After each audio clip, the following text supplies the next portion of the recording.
20 साल की सजा सुनाई है महज 7 दिनों में। सिर्फ 7 दिन के अंदर 10 वर्षीय मासूम के साथ बलात्कार का मामला था, जिसमें कमलेश नाम के दोषी को 20 साल की सजा पॉक्सो कोर्ट से। कमलेश मीणा को पॉक्सो कोर्ट ने 20 साल की सजा सुनाई है।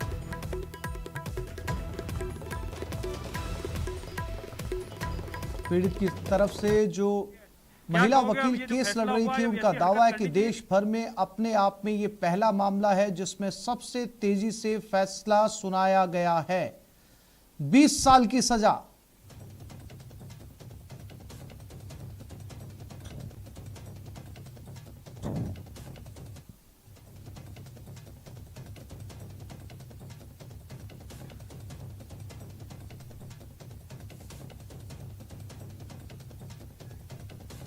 और इसी खबर पर ज्यादा जानकारी के लिए सीधा चलते हैं, हमारे संवाददाता लवली बदवा हमारे साथ जुड़े हुए हैं। लवली, जैसा कि अंदाजा लगाया जा रहा था, कयास भी लगाया था कि लगभग ताउम्र कैद की सजा सुनाई जाएगी, 20 साल की सजा, क्या कुछ कहा? आरोपी से आपने बात करने की कोशिश की? देखिए, 25 साल इस आरोपी की उम्र है और 20 साल की सजा कोर्ट ने इस आरोपी को सुनाई है। कोर्ट ने क्या कुछ कहा है कोर्ट रूम के अंदर, वो भी बात करेंगे। कोर्ट ने 2 लाख रुपए का जुर्माने से भी इस आरोपी को दंडित किया है। आरोपी ने भी न्यूज 18 के कैमरे पर कहा कि उसे अफसोस है कि उसने ऐसी घटना को अंजाम दिया। क्या कारण रहे क्या नहीं रहे बात की बात है, लेकिन फिलहाल कोर्ट ने सजा जो है वो सुना दी है। हमारे साथ में इस पूरे मामले की पैरवी करने वाली रचना मान जी, किस तरह से आपने पैरवी की, क्या कहा कोर्ट रूम के अंदर, किस तरह की चर्चा हुई? कोर्ट ने इसको दोषी माना और 20 साल कठोर कारावास और 2 लाख रुपए जुर्माने से दंडित किया और 2 लाख रुपए जो है जमा होने पर पीड़िता को दिलाए जाने के आदेश कराए और जो पीड़ित प्रतिकर स्कीम के तहत जो पैसा मिलेगा वो भी पीड़िता को दिलाए जाने के आदेश हुए। मैडम, पूरे समय कोर्ट में सुनवाई हो रही थी, जो आरोपी जो है वो सर झुकाए कोर्ट में खड़ा हुआ था, उसने हमारे कैमरे पर भी इस बात को कबूल किया कि उसे अफसोस है। आप क्या मानती हैं, 20 साल की सजा काफी होती है इस तरह के मामलों में? क्या आरोपी का जो वकील है उन्होंने क्या दलील रखी कोर्ट के समक्ष? माननीय न्यायालय ने जो फैसला दिया है हम उसका सम्मान करते हैं और कुछ तो सोचा ही होगा उन्होंने जो दिया है। हालांकि और भी सजा देते तो और भी अच्छा लगता है, लेकिन 20 साल की सजा कठोर कारावास है और उसकी जो उम्र है वो 25 साल है। अभी हम मानते हैं कि 20 साल भी बहुत होती है और जो फैसला हुआ है उसका हम सम्मान करते हैं। मैडम, जो आरोपी पक्ष के जो वकील हैं उनकी क्या दलील थी कोर्ट में, उन्होंने क्या पक्ष रखा? उनका ऐसा कहना था, ऐसा बताया गया कि आरोपी के खिलाफ पहले कोई मामला दर्ज नहीं है, आरोपी ने पहले कोई इस तरह का कृत्य नहीं किया। क्या कुछ रखी उन्होंने दलीलें? हाँ, उसके खिलाफ आरोपी के खिलाफ कोई ऐसी छेड़छाड़ की घटनाएं हैं, लेकिन उसका कोई मुकदमा दर्ज नहीं है, इसलिए कोई आपराधिक रिकॉर्ड नहीं है उसका, और पीछे का कोई आपराधिक रिकॉर्ड नहीं मानते हुए और उसकी जो उम्र है वो कम मानते हुए उसको सजा कम करने का निवेदन किया। मैडम, आपने इस मामले की पैरवी की, महज 7 दिनों के अंदर देश में अपने आप में एक बड़ा मामला और नजीर बना ये मामला। इस पूरे मामले का एक शॉर्ट ब्रीफ में अगर हम बात करें तो किस तरह से मामला आपके पास आया, पुलिस ने और आप लोगों ने मिलकर के किस तरह से इस मामले को आज यहाँ तक पहुँचाया? दिनांक 26/9/2021 की घटना थी। शाम के 6 बजे जो घटित हुई, उसके बाद रात को 12:23 पे FIR दर्ज हुई। उससे FIR दर्ज होने के 16 घंटे के अंदर हमने चालान पेश किया, पुलिस ने चालान पेश किया और अपराधी दोपहर को 12 बजे गिरफ्तार हुआ। उसके साथ महज 7 घंटे के भीतर हमने पुलिस ने चालान पेश किया। उसके बाद 28 तारीख को जो जैसे प्रक्रिया शुरू हुई तो हमें भी लगा कि जब पुलिस इतना अच्छा काम कर सकती है तो हमें भी कुछ मोटिवेशन मिला। फिर हमने एप्लीकेशन मूव की न्यायालय में और न्यायालय ने स्वीकार करते हुए जल्द ट्रायल के लिए आदेश करे और 5 दिन में हमारी ट्रायल कंप्लीट करी, जिसमें पीड़िता के जो बयान थे वो हमने VC के थ्रू लिए और इसी दौरान जो पीड़िता को प्रतिकर स्कीम के तहत प्रतिकर भी दिलाया और वो सारी जो कंप्लीट करके और 5 दिन में हमने ट्रायल कंप्लीट करी और 6ठे दिन आज फैसला आया। मैडम, आपने भी एक लंबा अनुभव है आपका वकालत का, ऐसे कितने मामले आए होंगे जिसमें इतनी तेजी से ट्रायल चला हो और त्वरित न्याय जो है वो पीड़िता को मिला हो? मेरे विचार में देश का ये पहला मामला है जिसमें इतनी त्वरित न्याय मिला है और इतनी जो पुलिस ने जो इतना मुस्तैदी से काम किया है, इसके लिए मैं बहुत ही आभार व्यक्त करती हूँ पुलिस का और सारे प्रशासन का, पुलिस प्रशासन का, प्लस जो हमारे जो माननीय न्यायाधीश महोदय जिन्होंने इतना सपोर्ट किया। और हमने सबसे बड़ी बात यह है कि हमने जो इसको ट्रायल को हम 10 बजे ही शुरू कर देते और आदर सुबह शाम में करके करते थे। जो हमारे जो रोज़मर्रा का काम था उसमें ज़रा भी इफेक्ट नहीं पड़ा वो काम भी हमारे साथ साथ चलते रहे। ठीक है मैम, थैंक यू। तो देखा आपने, सुना, देखिए, और बिल्कुल लवली, ये जो मामला है वो वाकई पूरे देश में एक नजीर के तौर पर देखा जाएगा। पूरे देश के अंदर, जैसा कि वकील साहिबा कह रही हैं कि अपने आप में ये अद्वितीय मामला है जिसमें 7 दिन के अंदर, महज 7 दिनों के अंदर कानून ने पूरी मुस्तैदी से अपना काम किया। कोर्ट रूम से लेके पुलिस तक ने तमाम एविडेंस जुटाए, एविडेंस को कोर्ट के सामने रखा, कोर्ट ने भी फौरन फैसला दिया। और शायद, चूंकि हम शायद शब्द का इस्तेमाल इसलिए कर रहे हैं लवली, क्योंकि वकील साहिबा भी श्योर नहीं है, लेकिन अपने आप में इस तरीके का ये पूरे भारत में पहला मामला है जिसमें 7 दिन के अंदर दोषी को सजा हुई है। अब लवली, जब दोषी को सजा सुना दी गई है, उनके वकील की जिरह अपनी जगह पे थी, क्या दोषी की तरफ से उनके परिवार वाले वहां पर मौजूद थे, उनसे आपकी बातचीत हुई, उनका क्या कुछ कहना था इस पूरे मामले को लेकर, दोषी का बैकग्राउंड क्या था, कहां का रहने वाला, कुछ जानकारी? देखिए, बिल्कुल, जो आरोपी है कमलेश मीणा, ये रहने वाला उसी गांव का है और इसने वहीं पर बच्ची जब घर से कुछ सामान खरीदने के लिए गई थी, उसके बाद में इस बच्ची को अकेला पाकर घर जाने की बात कही थी।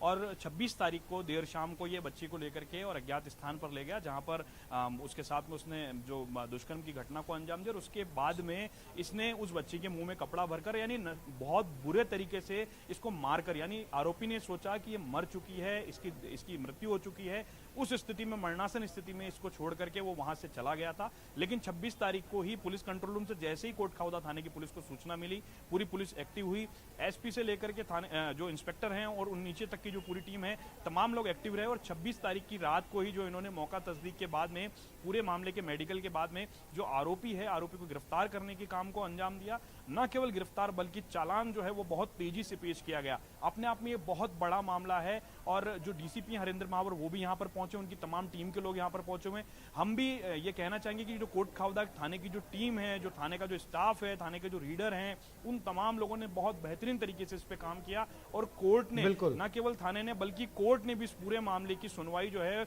जब बच्ची यहाँ नहीं आ सकती थी तो उस पूरे मामले की सुनवाई जो है वीडियो कॉन्फ्रेंसिंग से की। राजस्थान के इतिहास में जो दुष्कर्म की घटना से जो पीड़ित बच्चियां होती हैं, उनके मामलों में ये पहला मामला है जब वीसी के माध्यम से सुनवाई हुई है। कोर्ट ने वीसी के माध्यम से सुनवाई की और आरोपी जो पीड़िता है उसकी पूरी बात को सुना। उसके बाद में आरोपी के साथ में जिरह चली, और जिरह देखिए कितना तेजी से जिरह चली।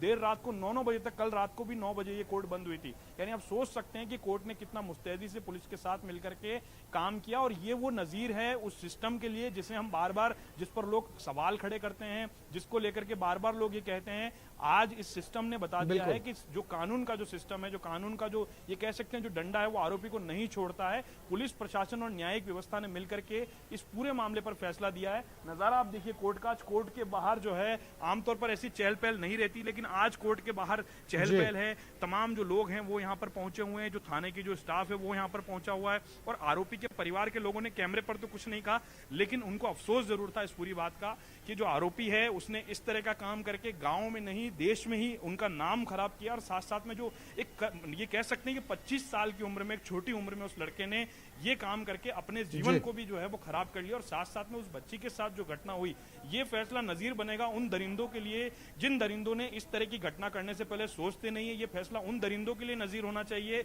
ये फैसला कानून व्यवस्था और शासन प्रशासन सिस्टम के लिए भी एक नजीर है, क्योंकि जिस तरह से फैसलों को लेकर के आमतौर पर कोर्ट में ये कहा जाता है कि कोर्ट का नाम सुनते ही कि कब फैसला आएगा, लेकिन कोर्ट पे सबका विश्वास है। और आखिर में ये विश्वास जो है उसकी आज जीत हुई। और 20 साल का जो कठोर कारावास जब कोर्ट ने इसको सुनाया, तो आरोपी सर झुकाए कोर्ट में खड़ा हुआ था, उसकी आंखें ऊपर नहीं हो रही थी, सर झुकाए वो कोर्ट में खड़ा रहा और पूरी बात को सुनता रहा। जब हमने आरोपी से बात की तो उसने कैमरे पर जो है रुआसे चेहरे पर ये बात को कबूल किया कि उससे बहुत बड़ी घटना हुई है, जिसका अफसोस उसे पूरी ताउम्र यानी जिंदगी भर रहेगा। यानी आप सोच सकते हैं 20 साल का कठोर कारावास यहाँ पर मिला है। ये कोर्ट का नजारा है। देखिए ये है जो है पॉक्सो कोर्ट नंबर 3 है जयपुर महानगर प्रथम की। कुछ देर के अंदर जो फैसले की कॉपी है वो जो है आ सकती है। और जो एसपी हैं हरेंद्र महावर, उनके साथ जो टीम है, जो कोटखाउदा थाने का स्टाफ है, उन लोग यहाँ पर मौजूद हैं।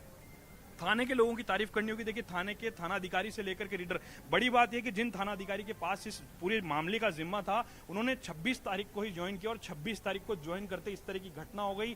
देर शाम को घटना हुई, रीट की परीक्षा चल रही थी, लेकिन फिर भी थाने के स्टाफ ने मुस्तैदी से मौके पर जाकर तमाम सबूतों को इकट्ठा किया। जो रीडर हैं, जो थाना अधिकारी, उन्होंने पूरे काम को अंजाम दिया और कोर्ट ने इस मामले को समझा कि पुलिस कितना मुस्तैदी से काम कर रही है। और आज पुलिस प्रशासन और न्यायिक व्यवस्था पर जो लोगों का विश्वास है वो एक बार फिर से बना है और ये नजीर बनेगा ये मामला, क्योंकि हम बार बार इस बात को इसलिए कह रहे हैं क्योंकि जिस तरह से दुष्कर्म की घटनाएं देश में बढ़ रही हैं, उन्हें रोकने के लिए इस तरह के मामलों का, इस तरह के फैसलों का आना बहुत जरूरी है और समय पर बिल्कुल जो न्याय लवली, होता है, उससे बड़ा न्याय ये घटना जो है या ये फैसला जो है जज विकास खंडेलवाल का, ये फैसला ये बताने के लिए काफी है कि अगर कानून पूरी ईमानदारी के साथ अपना काम करे, सिरे से अगर टॉप टू बॉटम पूरा सिस्टम ईमानदारी से काम करे तो न्याय मिलने में, इंसाफ मिलने में बहुत ज्यादा वक्त नहीं मिलेगा।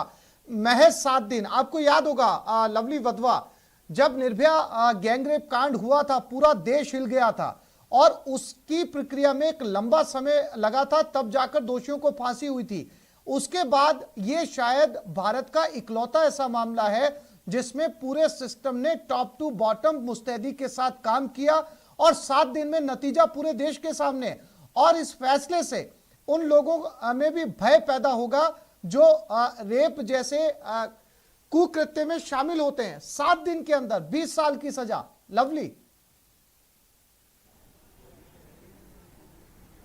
देखिए आसिफ, बिल्कुल आप इस बात को समझ सकते हैं कि अगर सिस्टम चाहे, सिस्टम के पास अगर तकनीक हो, सिस्टम के पास अगर काम करने के लिए समय हो, तो वाकई सिस्टम जो है बहुत बेहतर काम कर सकता है और ये नजीर ये मामला बना है। हमारे साथ में कुछ महिला अधिवक्ता, हम उनसे बात करने की कोशिश करेंगे। उन्होंने भी इस मामले को सुना है, देखा है, कई दिनों से इस मामले की सुनवाई हो रही थी। मैडम, कई दिनों से जब इस मामले की सुनवाई हो रही थी, 7 दिनों में ये फैसला आया है, आप किस नजरिए से देखती हैं? महिला भी हैं आप, महिला होने के साथ साथ एक अधिवक्ता भी हैं, किस नजरिए से देखते हैं आप आज के इस फैसले को? स्पेशल पीपी भी हूँ मैं डिस्ट्रिक्ट में। जी। ऐसा होना मतलब 7 दिन में जो फैसला हुआ है ये बहुत अच्छी बात है कि लोगों को अच्छा मैसेज जाता है कि जल्दी जल्दी फैसला हो और ऐसे इतना जो रेयर टू रेयर केस होते हैं उनमें होना। मैडम, एक महिला भी हैं आप, स्पेशल पीपी तो है, आप एक महिला भी, महिलाओं के मन में आज जब ये खबर सुनेगी, जो महिलाएं हमसे जुड़ी हुई हैं, वो क्या सोच रहे होंगे? आपके मन में क्या आया इस फैसले को सुनने के बाद कि क्या ये सजा और कड़ी होनी चाहिए थी? बिल्कुल होनी चाहिए थी। आप बताएं, आप क्या कहना चाहेंगे? निसंदेह जिस तरीके से जो बहुत तेजी से ट्रायल हुई है, ये वास्तव में होना चाहिए, हर केस में होना चाहिए, क्योंकि इससे क्या है कि सबको एक तो मैसेज जाएगा कि हम लोग जो कर रहे हैं उसका परिणाम बहुत तेज़ी से हमें मिलने वाला है, इसकी सज़ा बहुत तेज़ी से मिलने वाली है। क्योंकि जिस तरीके से समाज में भ्रांति फैली हुई है कि कोई भी अपराध करो बरसों बरस इसमें सज़ा मिलती है, तो कोई दिक्कत है नहीं। ये एक बहुत महत्वपूर्ण फैसला आया है, फैसला तो आया है, इसमें और मैं जहाँ तक समझती हूँ, मेरी जो राय है कि इसमें और कड़ी सज़ा होनी चाहिए थी। जिस तरह से बच्ची के साथ जो घटना हुई है उसको देखते हुए और भी उसको कठोर दंड मिलना चाहिए। लेकिन फिर भी मैं ये मानती हूँ कि 7 दिन के अंदर जो फैसला आया है और बहुत तेज़ी से जो ट्रायल चली है और पुलिस प्रशासन द्वारा बहुत तेज़ी से बहुत जल्दी जो चालान पेश किया गया है, ये अपने आप में एक बहुत महत्वपूर्ण बात है। और मैं ये मानती हूँ कि अगर इस तरीके से आगे भी अगर हर केस के अंदर बहुत तेज़ी से अगर ये चालान पेश हो, इन्वेस्टिगेशन तेज़ी से हो और ट्रायल जल्दी और फैसला जल्दी आए, तो एक न्याय उस परिवार को मिलेगा, उस बच्ची के परिवार को न्याय मिलेगा कि बहुत क्या आज हमारी बच्ची के साथ तो बुरा हुआ, लेकिन जिसने जो किया है, अभियुक्त ने जो अन्याय किया उसके साथ, उसको भी उसका परिणाम मिला है। बिल्कुल। आप बताइए सर, किस नजरिए से देखते हैं आप इस फैसले को? क्योंकि कोर्ट में आपका भी एक अपना लंबा अनुभव है, इस तरह के मामलों से किस तरह की नजीर पेश होती है? इसमें इस तरह की नज़ीर पेश होती है कि जो पॉक्सो एक्ट की जो मंशा है वो इसके अंदर पूर्ण तरीके से पूर्ण हुई है और न्याय डिले होना भी न्याय नहीं मिलने के बराबर ही है और समय पर न्याय मिला है। और जो साक्ष्य थे उनकी भी पूरी अप्रिशिएशन हो गई। डीएनए जो लेट होने के कारण इनकन्क्लूसिव रिपोर्ट आती है, डीएनए के जो सैंपल लेट होने के कारण जो उसका परीक्षण नहीं हो पाता है, तो इसका जो परीक्षण जल्दी हुआ है और जो सभी केसेस के अंदर होना चाहिए। हम तो यही मतलब आप लोगों के माध्यम से यही बात एक कहना चाहते हैं। तो और इसके अंदर क्या कहते हैं, इसके अंदर जो भी है वो पूरा का पूरा एक तरह से न्याय हुआ है। और हमको ये भी उम्मीद थी कि साहब जो जिस तरीके से अपराधी ने और जिस स्थितियों के अंदर और जो छोटी बच्ची के साथ जो कि जिस तरीके से उसने अपराध कारित किया है, तो इसमें जो 20 साल की सजा है, हम ये उम्मीद कर रहे थे कि इसको मरते दम तक इसको सजा मिलनी चाहिए थी, हमारी ये उम्मीद थी। क्या लगता है आपको और जो जी उनके जो अधिवक्ता लवली, हैं, आप जो और बने लोग हैं, रहिएगा, मैं फिर से आपके पास में लौटूंगा। अपने दर्शकों को सुनवाते हैं कि दोषी से जब हमारे संवाददाता ने बात की तो दोषी ने क्या कुछ कहा। ये पहला मामला होगा जब कोर्ट ने कोट खावदा के मामले में महज 7 दिनों के अंदर आरोपी कमलेश मीणा को 20 साल की सजा और 2 लाख का जुर्माना किया है। आरोपी कमलेश से बात करते। कमलेश, सजा के बाद अफसोस है कि नहीं है? है सर, है सर। कि क्या कहोगे अब ये जो फैसला हुआ, अब ऐसी हरकत करनी चाहिए थी अपने को? नहीं सर, है? नहीं सर, दोबारा कभी ऐसी हरकत करोगे? नहीं करूंगा सर। कोर्ट के फैसले पे कुछ कहना है? सर क्या कहना है? अफसोस है अपने बात पर? यहाँ एक छोटे से ब्रेक के लिए रुक रहे हैं, जल्द लौटेंगे।